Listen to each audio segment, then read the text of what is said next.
마가복음 11장 12절에서 26절까지입니다.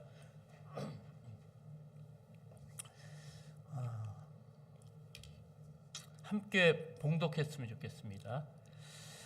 이튿날 그들이 베다니에서 나왔을 때 예수께서 시장하신지라 멀리서 잎사귀 있는 한 무화과 나무를 보시고 혹 그 나무에 무엇이 있을까 하여 가셨더니 가서 보신즉 잎사귀 위에 아무것도 없더라. 이는 무화과 때가 아님이라. 예수께서 나무에게 말씀하여 이르시되 이제부터 영원토록 사람이 내게서 열매를 따먹지 못하리라 하시니 제자들이 이를 듣더라. 그들이 예루살렘에 들어가니라.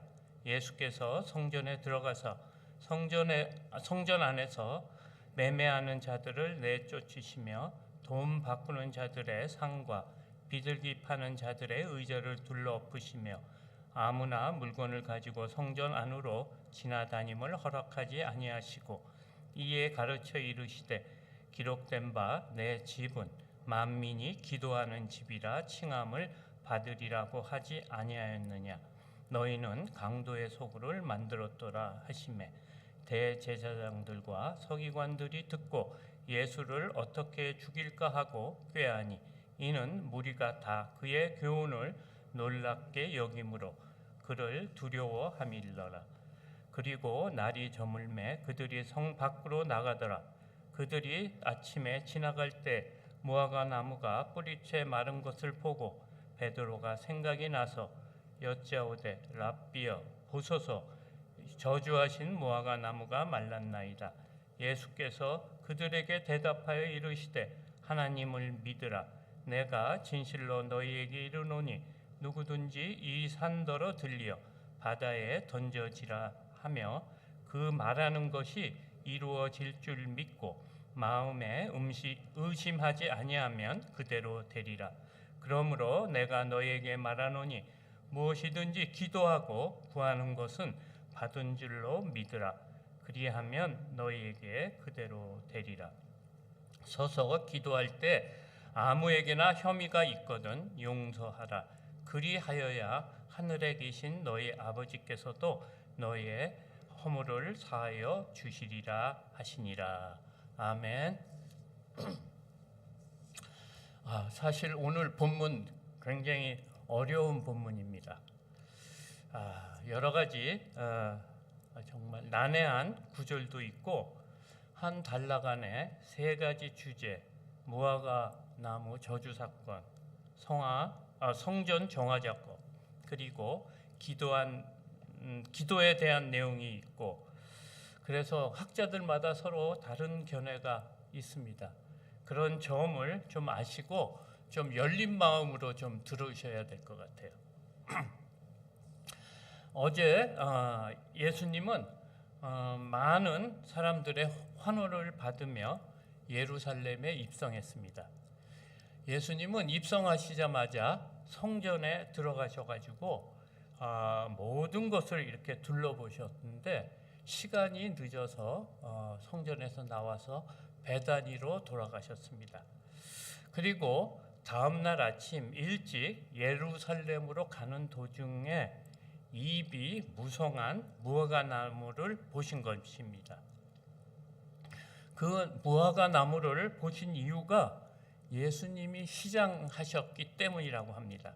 12절 말씀입니다. 이튿날 그들이 베다니에서 나왔을 때 예수께서 시장하신지라. 아멘. 여기 시장하다라는 이런 말이 원어로 보면 페이나오라고 합니다.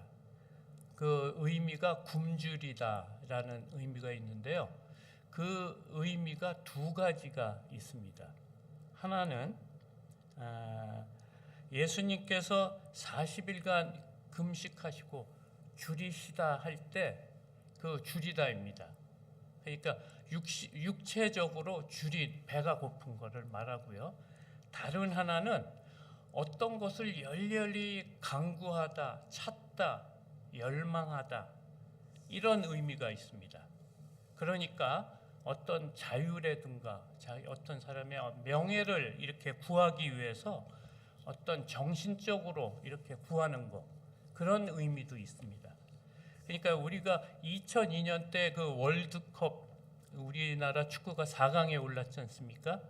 그래서 히딩크 감독이 기자들에게 한 말이 있어요. 나는 아직도 배가 고프다.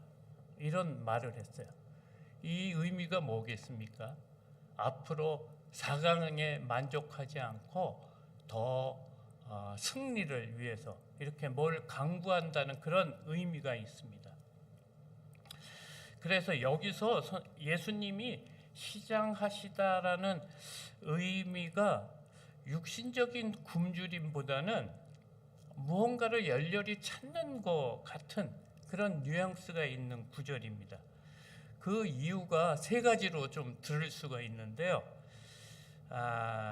첫 번째는 예수님이 육신적으로 시장하셨다고 하면 그 같이 있는 제자들도 배가 고팠을 텐데 그런 표현이 없습니다.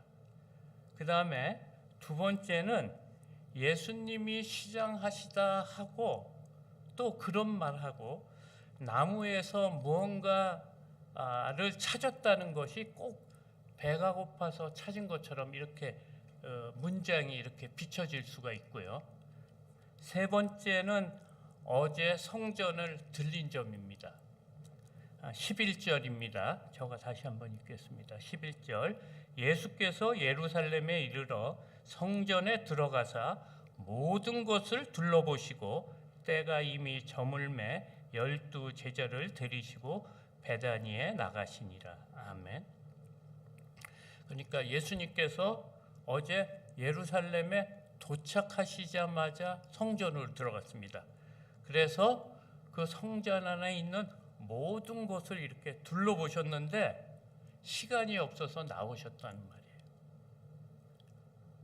그래서 아마 이게 시장하다는 이런 의미를 우리가 배고프다는 그걸로 이렇게 오해할 수도 있지 않을까 하는 생각이 듭니다. 이런 점을 이렇게 잘 살피지 않으면 오늘 본문이 굉장히 난해요. 예수님이 이상한 분으로 비칠 수가 있습니다.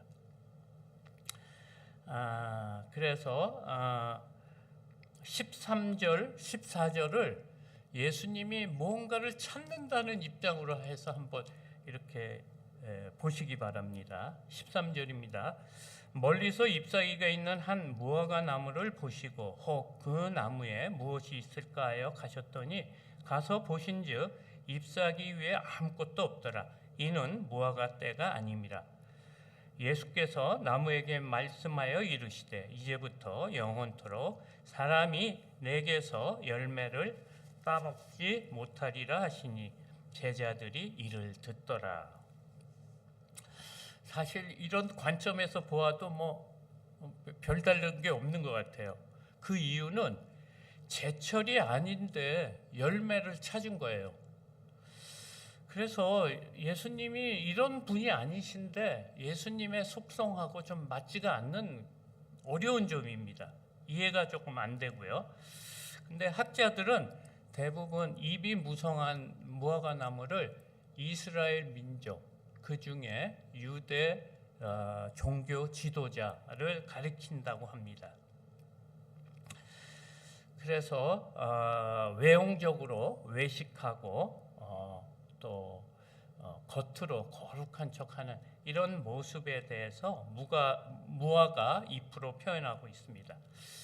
그리고 열매는 믿음으로 볼 수 있습니다.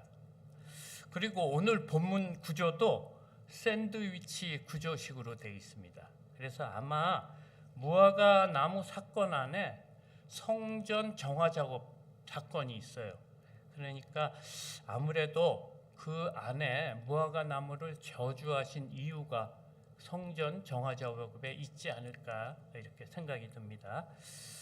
성전 정화 작업이 15절부터 19절까지인데요. 15절, 16절을 먼저 보겠습니다.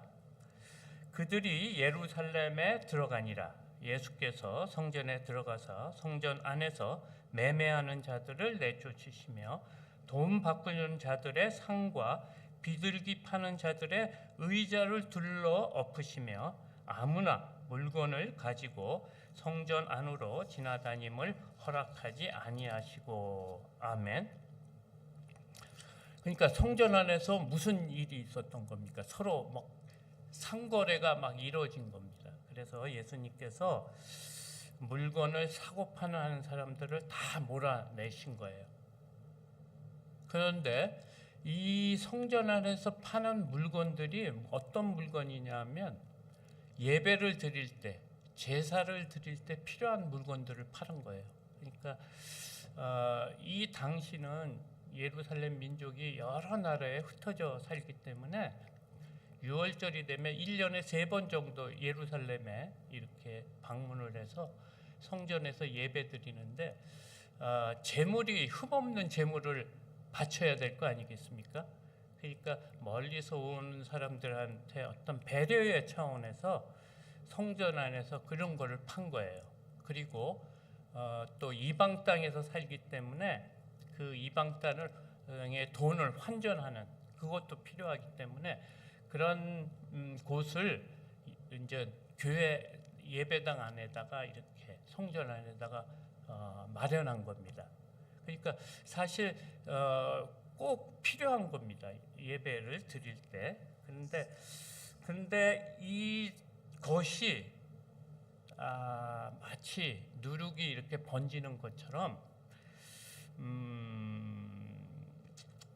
예배가 본질인데 본질이 아닌 것이 성전 안에 이렇게 꽉 차 있는 것을 지금 예수님이 보신 거예요. 그런데 이런 종교 지도자들이 자신의 이득을 챙기려고 처음에는 안 그랬는데 이렇게 하다 보니까 점점 누룩처럼 변해가지고 성전이 온통 변한 거예요. 그런데 겉으로 보면 굉장히 예배가 거룩하고 은혜롭게 보이는 거예요. 왜냐하면 흠없고 점없는 예물을 드리고 또 뭐 이런 식으로 이제 성전 안이 바뀐 거예요. 그러니까 마치 무대처럼 바뀐 거예요, 성전이. 그리고 성도들은 관객이 된 거예요. 그래서 성도님들은 어떤 연극을 보러 이렇게 오신 거예요. 이렇게 감상을 하며, 그리고 그 안에서 재미도 느끼고 감동도 받고 가끔씩은 은혜도 받는 이런 성전으로 바뀌었어요. 그래서 성도들은 편안한 그 믿음 생활을 할 수가 있는 거예요. 그래서 그런데 종교 지도자들은 이런 상거래를 마치 믿음인 것처럼 이렇게 포장을 하는 거예요. 그러면서 사역도 하고 성도들에게는 편리함을 주는 누이 좋고 매부 좋은 하나님이 빠진 성전이 된 거예요. 그래서 예수님이 너무너무 분하게 여기신 거예요. 그래서 오늘 본문의 핵심 말씀을 말씀하십니다. 17절입니다. 이에 가르쳐 이르시되 기록된 바 내 지도하는 집이라 칭함을 받으리라고 하지 아니하였느냐. 너희는 강도의 소굴을 만들었더라 하시매. 아멘. 여기 보면 이에 가르쳐 이르시되라고 합니다. 맨 처음 구절이. 그러니까 예수님께서 성전에 들어오셔서 막 몰아내고 뭐 상도 뒤엎고 한 이유가 가르치기 위한 거래요. 가르치기 위해서. 가르치고 깨닫게 하기 위해서 이렇게 하신 거라는 거예요. 그리고 예수님이 무화과 나무를 저주하신 것도 이런 거를 상징적으로 보여준 거예요. 그러니까 성전 안에 믿음이 있는가를 찾는 것 같처럼 무화과 나무에서 뭔가를 찾았다는 거예요. 예수님께서. 그래서 이것을 상징적으로 보여주었는데 성전 안에는 사람의 욕심들만 가득 차 있다는 겁니다. 그래서 예수님께서는 성전이 무엇을 하는 것인지 분명히 지금 가르쳐 주시고 계시는 거예요. 성전은 내 집은 만민이 기도하는 집이라. 이사야 56장 7절에 이렇게 써 있어요. 너희들이 분명히 아는데 내 집이 기도하는 집인데 강도의 소굴로 만들어 놨다는 겁니다. 성전이 무엇을 하는 곳입니까? 하나님께 예배드리는 곳입니다. 하나님은 영이십니다. 하나님은 우리가 바친 제물을 드시지 않습니다. 사실. 그런데 너희들은 예배 형식에 매달려서 하나님 대신 너의 욕심을 채우는 소굴로 만들었다는 것입니다. 너희들은 성도의 돈을 갈취하는 강도가 되었고 그것을 운용하니 강도의 소굴이라는 것입니다. 이 일은 단순히 어제 오늘이 아니고 오래전부터 지금까지 지속되어 왔다는 것입니다. 그래서 예수님이 무화과 나무한테 저주를 했다는 것입니다. 그래서 사실 AD 70년에 이 헤롯 성전이 로마에 의해서 완전히 무너집니다. 18절, 19절입니다. 대제사장들과 서기관들이 듣고 예수를 어떻게 죽일까 하고 꾀하니 이는 무리가 다 그의 교훈을 놀랍게 여김으로 그를 두려워함일러라. 그리고 날이 저물매 그들이 성 밖으로 나가더라. 아멘. 이런 말을 들은 종교 지도자들은 어떻게 합니까? 회개해야 되는데 회개하지 않고 도리어 예수님을 죽이려고 본격적으로 계획을 세운다는 것입니다. 죽이려는 이유가 무엇입니까? 자기 밥그릇을 위협을 준다는 거예요. 자기 밥그릇이 뺏길까 봐. 그러니까 성도들이 실적으로 해도 자신들에게 불이익이 오면 앞뒤를 안 보고 제거한다는 것입니다. 그리고 예수님은 날이 저물어 다시 베다니로 돌아가시고 다음 날이 되었습니다. 20절, 21절입니다. 그들이 아침에 지나갈 때 무화과 나무가 뿌리채 마른 것을 보고 베드로가 생각이 나서 여짜오되 랍비여 보소서 저주하신 무화과 나무가 말랐나이다. 아멘. 다음 날이 되었어요. 그래서 아침에 제자들이 이렇게 길을 가는데 어제 저주한 무화과 나무가 말라 죽은 것을 보았어요. 그래서 베드로가 이렇게 탁 생각이 난 거예요. 어제 예수님이 저주하신 그 나무. 그래서 예수님한테 랍비야 여기 한번 보십시오. 어제 저주한 무화과 나무가 말라 죽어 있습니다. 어떻게 된 것입니까? 마치 따지는 듯이 물었어요. 그러니까 예수님께서 대답을 합니다. 22절에서 24절입니다. 예수께서 그들에게 대답하여 이르시되 하나님을 믿으라. 내가 진실로 너희에게 이르노니 누구든지 이 산더러 들리어 바다에 던져지라 하며 그 말하는 것이 이루어질 줄 믿고 마음에 의심하지 아니하면 그대로 되리라. 그러므로 내가 너희에게 말하노니 무엇이든지 기도하고 구하는 것은 다 받은 줄로 믿으라. 그리하면 너희에게 그대로 되리라. 무슨 말씀을 하시는 겁니까? 예수님께서 동문서답하시는 것 같지 않습니까? 우리의 의문이 무엇입니까? 제철이 아니어서 열매가 없는데 왜 무화과 나무를 저주했냐, 그런 말이 아닙니까? 그런데 뜬금없이 예수님께서는 하나님을 믿으라, 이런 정말 어려운 말씀을 하시고 있는 거예요. 여러분은 모르겠지만 저는 항상 이 점이 너무 정말 마음에 걸렸고 이해도 안 됐습니다. 그래서 이제 요번 말씀이라서 너무 어려워서 묵상도 하고 주석도 봤는데 이렇게 명쾌한 답이 없는 거예요. 그런데 오늘 본문 구조에서 찾았어요. 샌드위치 구조가 뭡니까? 그 안에 핵심이 있다는 소리거든. 무화과 나무에 저주하신 이유가 성전 정화 작업 사건에 있다는 거예요. 구조상에.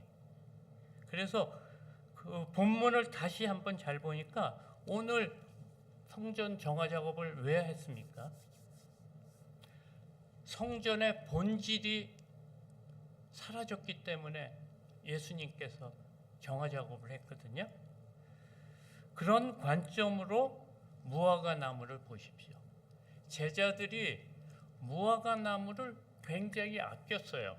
저도 그랬고, 이유 없이 왜 죽이냐 이거죠.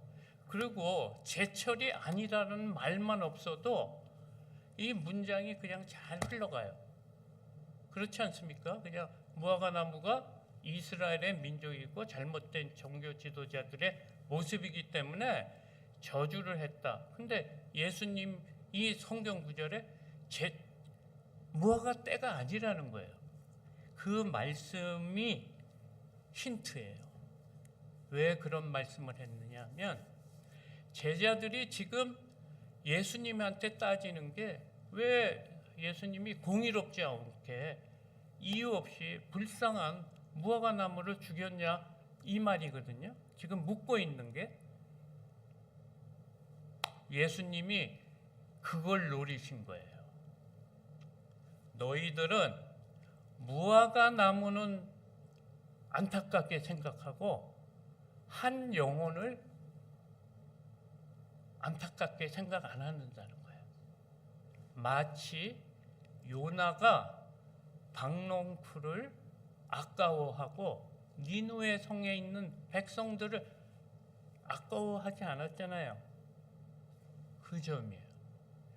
그래서 예수님이 그 말을 집어넣은 거예요. 제철이 아닌 때 무화과 나무를 저주한 거예요. 너희들은 지금 제자인데 무화과 나무는 안타까워하고 죽어가는 영혼은 안타까워하지 않는다는 그 말을 지적하는 거예요. 제자의 본질이 무엇입니까? 성도의 본질이 무엇입니까? 제자들은 본질도 모르고 예수님을 따라다니는 거예요.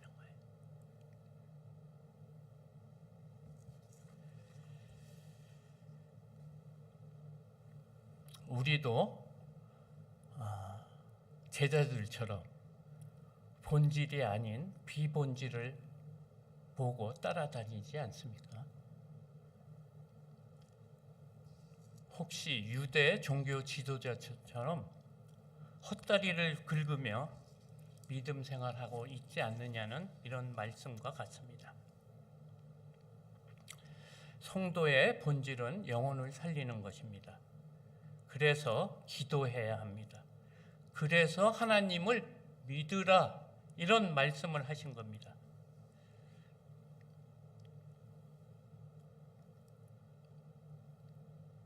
죽어가는 영혼을 위해 기도할 때 산과 같은, 움직이지 않는 사람 같은, 믿지 않을 것 같은 사람이 믿어진다는 것입니다. 그것을 마음으로 의심하고 의심하지 않고 믿을 때 그 기도가 응답이 된다는 그런 말씀입니다. 말씀을 마무리하고자 합니다. 예수님이 어디에 오신 것입니까? 이스라엘의 중심지, 믿음의 중심지 예루살렘에 오셨습니다.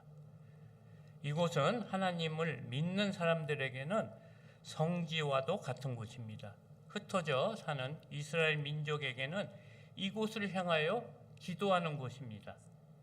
솔로몬도 이곳을 향해 기도할 때 하나님께서 용서해달라는 그런 간청을 했었습니다. 그런데 성전이 어떻게 된 것입니까? 대제사장, 서기관 또 장로들이 어떻게 변해 있는 것입니까? 모두 본질을 잃어버리고 헛다리만 긁고 있다는 것입니다. 주객이 전도된 것입니다.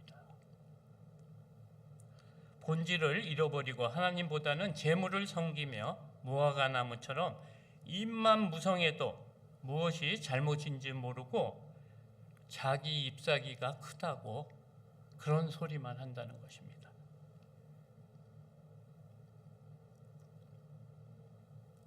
우리는 하나님께 예배드리기 위해 최선을 다하십니까? 아니면 한 영혼을 위해 얼마나 아파하며 기도하고 있습니까? 오늘 본문은 성도들의 본질을 말하고 있습니다. 무엇을 안타까워하며 믿음 생활하십니까? 혹시 무화과 나무가 아닙니까? 영혼 구원을 위해 이 땅에 오신 분이 누구십니까?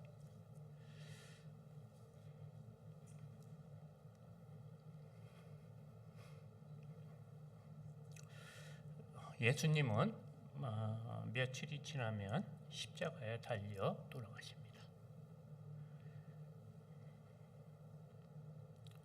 우리 죄를 용서하기 위해서 십자가에 달리십니다. 우리 모두는 성전이라고 하셨습니다. 열방을 위해 기도하는 집인 것입니다.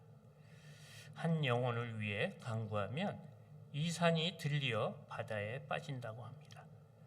하나님은 우리의 심중을 보십니다. 사실 우리가 얼마나 연약합니까? 오늘도 우리의 연약함을 내려놓고 한 영혼을 위해 기도하는 저와 모든 성도님들이 다 되시길 소망합니다. 기도드리겠습니다.